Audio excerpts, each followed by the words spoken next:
കുമരനെല്ലൂർ സ്കൂളിൽ MT അനുസ്മരണം സംഘടിപ്പിച്ചു. കവി രാമകൃഷ്ണൻ കുമരനെല്ലൂർ ചടങ്ങ് ഉദ്ഘാടനം ചെയ്തു. അനവധി വർഷങ്ങൾ അവിടെ ജോലിയെടുക്കുകയും ചെയ്തു. അതുകൊണ്ട് തന്നെ നിരന്തരമായിട്ട് എന്തുവരും രചനകൾ പ്രസിദ്ധീകരിക്കുന്നതിനും മറ്റുള്ളതിനൊക്കെയുള്ള ബന്ധം, അതിൽ നിന്ന് ഒരു വിച്ഛേദം.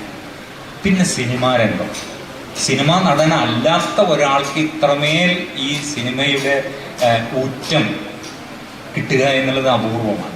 അതുകൊണ്ടുകൂടിയാണ് എപ്പോഴും ഒരു അദൃശ്യമായ മതിൽ ഉണ്ട് എന്ന് തോന്നത്തക്ക വിധത്തിലാണ് MT എവിടെയും പെരുമാറിയത്. ഒന്നുമില്ല, നമുക്ക് ചെന്നാൽ ഒരു കുഴപ്പമില്ല, പക്ഷെ നമ്മൾ ചെല്ലാൻ മടിക്കുന്നു. അങ്ങോട്ട് അടുത്തേക്ക് ചെല്ലാൻ മടിക്കുന്ന ഒരു മാറ അദ്ദേഹം എപ്പോഴും കാത്തുവെച്ചു എന്നുള്ളതാണ്.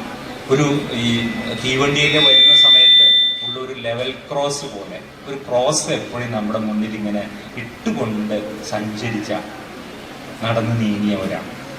ഇവിടെ എന്താ വെച്ചാൽ മുഖത്തല്ല അലിവ്, അകത്താണ് അലിവ്.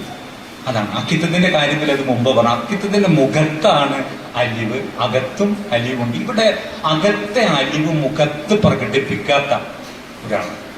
ഈ അകത്തെ അലിവിനെയാണ് ഇദ്ദേഹം എന്ത് ചെയ്തത്, തന്റെ കൃതികളിലൂടെ അവതരിപ്പിച്ചത്. ചടങ്ങിൽ PTA president VK Manoj Kumar അധ്യക്ഷത വഹിച്ചു. സാഹിത്യകാരി അധ്യാപിക അമ്മുദീപ അനുസ്മരണ പ്രമേയം അവതരിപ്പിച്ചു. AO Prasad, block panchayat member KV Balakrishnan, panchayat മെമ്പർമാരായ Fazeela, Shafeeq, Salma, Hyder Ali, Ali, MP Krishnan, U Madhavan, P Rajeev, VA Latheef, Noorul Ameen, Narayanankutty, Ali Kumaranellur, PTA vice president OM Noushad, MPTA chairperson Shajira Sivaprasad എന്നിവർ അനുസ്മരണ പ്രഭാഷണം നടത്തി. പ്രിൻസിപ്പൽ ഇൻചാർജ് മൃദുല സ്വാഗതവും HM ബിന്ദു നന്ദിയും പറഞ്ഞു. NCV news Thrithala.